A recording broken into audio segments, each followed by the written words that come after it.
के मनन, पहले तो ये नार्को का ये नया शगुफा जो आया है उस पर आपकी टिप्पणी, और नार्को को लेकर अब जो ये कहा जा रहा है, देखिए नार्को हमने देखा है पहले भी कि सवाल जो पूछा गया जवाब उसका मिला, पर सवाल कोई और लगाकर उस जवाब के साथ चस्पा कर दिया गया है।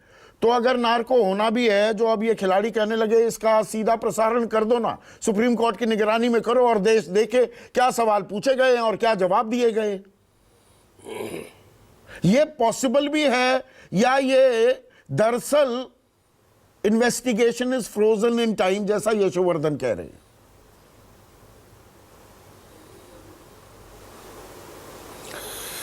देखिए संदीप जी, एक तो ब्रिजभूषण जी के कहने से इन्वेस्टिगेशन नहीं चलेगी।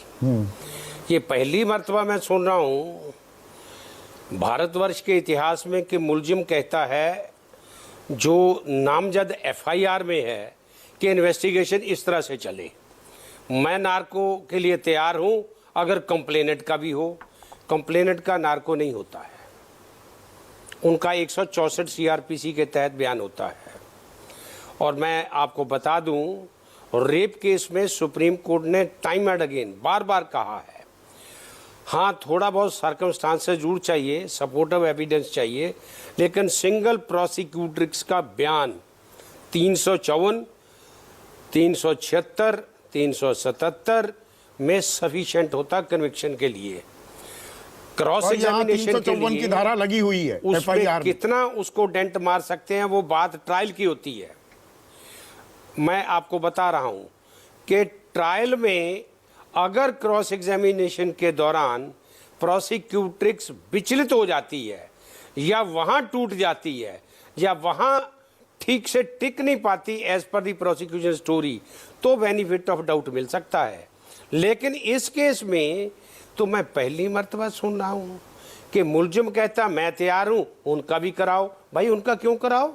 उनका तो बयान होना है, उन्होंने एफआईआर करा दी, 164 का बयान होना है, अगर हो गया ठीक है, नहीं तो हो जाएगा। लेकिन सबसे दुख की बात इस केस में ये है कि नंगा नाच नाच रही है इन्वेस्टिगेटिंग एजेंसी। मैं पूछना चाहूंगा इनसे, किस और एक केस की एग्जांपल हिंदुस्तान में दे दें। ये एक केस में एफआईआर हुई, प्रोसिक्यूटर का बयान हुआ और इन्होंने मुलजिम अरेस्ट ना किया हो, और अरेस्ट के बाद अगर प्रोसिक्यूट्रिक्स का बयान पुख्ता नहीं है या कोई संदेहपूर्वक है तभी बेल होती है, वरना बेल नहीं होती है। जेलों में रहते हैं, सालों साल रहते हैं। 24 दिन हो गए हैं एफआईआर दर्ज हुए, ये बताना भी यहाँ जरूरी हो जाता है मनन साहब। 28 अप्रैल को एफआईआर दर्ज हो गई थी, 22 मई पर बैठे हैं।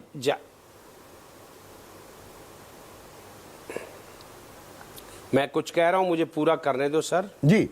मैं ये कह रहा था कि मुलजिम बाहर घूम कैसे रहा है, नामजद बयान ये ट्रायल कोर्ट देखेगी, कोर्ट में अपना डिफेंस दे, डिफेंस का प्रेस के आगे होना है, उसके मुताबिक इन्वेस्टिगेशन चलनी है। इन्वेस्टिगेशन इंडिपेंडेंट चलती है। इन्वेस्टिगेशन में लॉ ये है, इवन ऑनरेबल सुप्रीम कोर्ट भी दखल नहीं देता, ना दे सकता है। But to talk about trial court और अदर कोर्ट, कोर्ट भी इंटरफेरेंस नहीं करती during investigation. Investigation totally prerogative police का, इन्वेस्टिगेटिंग एजेंसी का होता है, उसमें किसी का किसी प्रकार का दखल नहीं होता है। इंडिपेंडेंट उन्होंने इन्वेस्टिगेशन करनी है, दूध का दूध पानी का पानी करना है, इन्वेस्टिगेशन करके चालान दाखिल करना है। मुलजिम अरेस्ट है तो उसको कॉपी सप्लाई होंगी, ट्रायल पे आएगा, चार्ज फ्रेम होगा, एविडेंस आएगी। यहाँ तो अभी कुछ हुआ ही नहीं है। यहाँ तो मुलजिम में बाहर बैठ कर कह रहा इन्वेस्टिगेशन इस तरह चलाओ तो मैं तैयार हूँ। भाई आपके कहने से तो नहीं होगा, जो भी वो तो जो सीआरपीसी में लिखा है, जो प्रोसीजर है, हर स्टेट में हर इन्वेस्टिगेटिंग एजेंसी का तरीका होता है इन्वेस्टिगेशन करने का। दिल्ली का यहाँ तक सवाल है, मेरा थोड़ा बहुत ज्ञान है, अब तक ये इन्वेस्टिगेशन, चलो मान लो 1 मिनट के लिए मैं रिमोटली कह रहा हूँ कि अरेस्ट नहीं किया, अरेस्ट नहीं किया तो चार्जशीट तो दाखिल करो, इन्वेस्टिगेशन कंप्लीट करके फिर कोर्ट समन करेगी, फिर कोर्ट करेगी अरेस्ट करती है या बेल देती है या कस्टडी में लेती तो है। वो चार्जशीट के लिए वो ये प्ली भी ले सकते हैं। एक मिनट ये समझाइएगा मनन साहब, मुलजिम कह रहा कि मेरा 90 दिन में नार्को के चार्जशीट लिए दाखिल तैयार करनी होती है, हूं, अभी लेकिन 24 तब तैयार दिन हूं में। अगर कंप्लेनेंट, अगर मुलजिम अरेस्ट है तो 90 डेज हैं, अगर 376 का केस है, लाइफ हो या डेथ सेंटेंस हो, लेकिन अदरवाइज 60 डेज भी है। वो 60 डेज और 90 डेज की आज बहस का मुद्दा नहीं है। अब सवाल ये है कि जो भी नामजद आदमी है अरेस्ट क्यों नहीं हुआ अभी तक, क्यों नहीं कर रही पुलिस। और जो दुख की बात है कि कोई हायर अथॉरिटी भी संज्ञान नहीं ले रही है।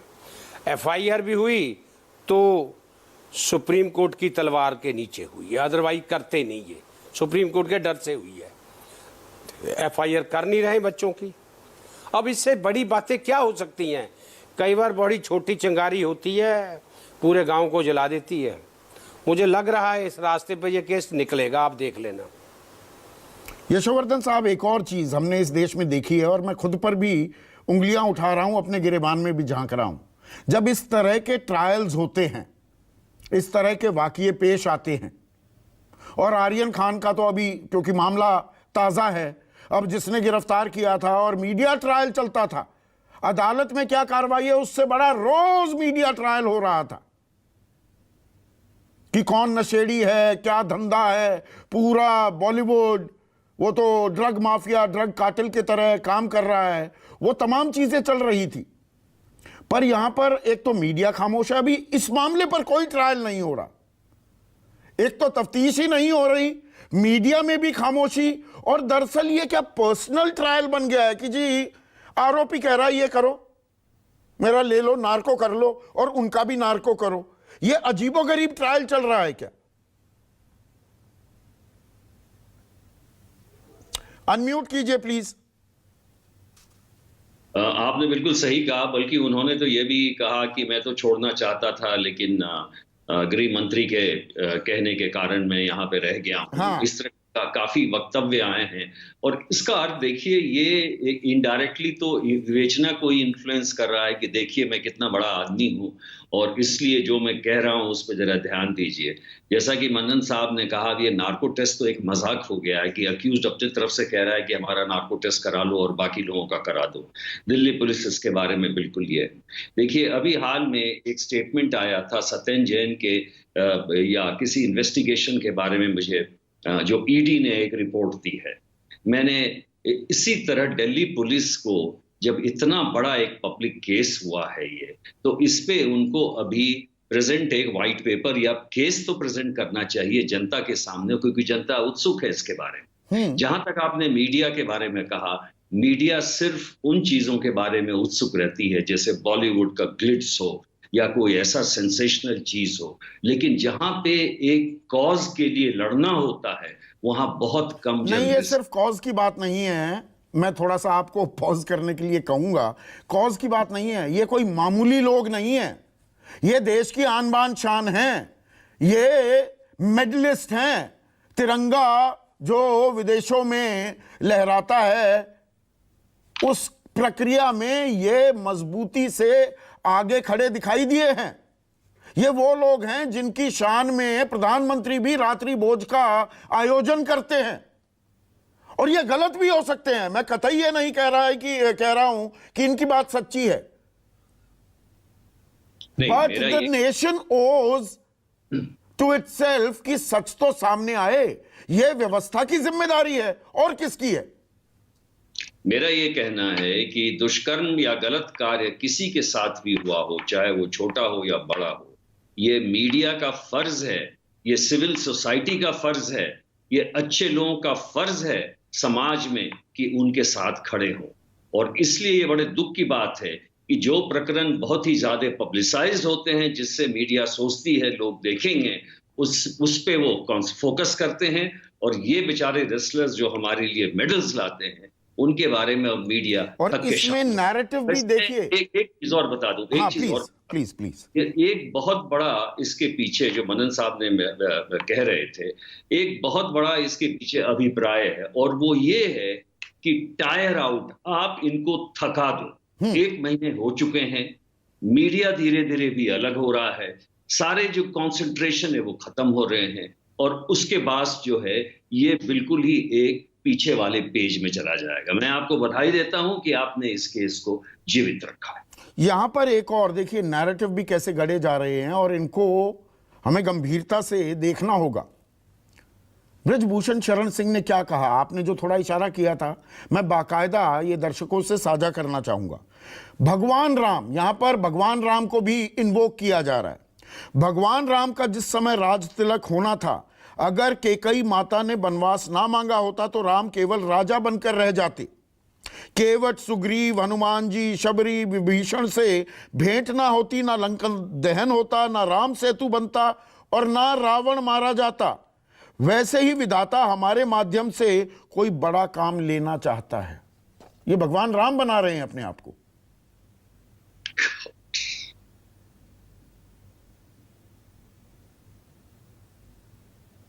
भाई ये टिप्पणी योग्य भी नहीं है मेरे ख्याल से, ये टिप्पणी के लायक भी नहीं है। इस पे क्या कहें, आप मनन साहब से पूछें, मैं नहीं समझता वो भी इसके बारे में कुछ कह सकते हैं। कुछ कहना चाहेंगे के मनन? क्या कहें मैं इसके बारे में, तो मैं तो आपकी बातें सुन सुनकर और ये मीडिया में रोज देखकर, अखबारों में पढ़कर, जिस तरह ये बच्चे, देश का गौरव आज सड़कों पे बैठा है, जंतर मंतर पर बैठा है, और कोई महिला इस देश में, खासकर इस समाज में, अपने आप को दांव पे नहीं लगा के बैठती हैं। ये बच्चे दांव पे नहीं, अपनी इज्जत को लगा के बैठते हैं। ये बेसिक हमारा लॉ है। और डिले तक, इवन आपको अगर याद होगा, आसाराम के बेटे की सजा हुई है लाइफ, और कितने साल की डिले है? 12 साल की डिले है उसमें, 12 साल की, 5 साल, 2 साल, साल। और मेरे को ये नहीं समझ में आता, अब मैं चैनल पे नहीं बैठा होता तो ऑफ द रिकॉर्ड में बताता कि ये सारा संसार जो दुनिया में चहल पहल है, हर माँ बाप कोई वहाँ वीडियो लेके बैठते हैं, वहाँ पे कैमरे लेके बैठते हैं, वहाँ पे हमारा जन्म कैमरे में हुआ है। कैसी बातें कर रही हैं ये, क्या क्या मांग रही हैं ये साहब? इन्वेस्टिगेटिंग एजेंसी से मांग रहे हैं सब कुछ।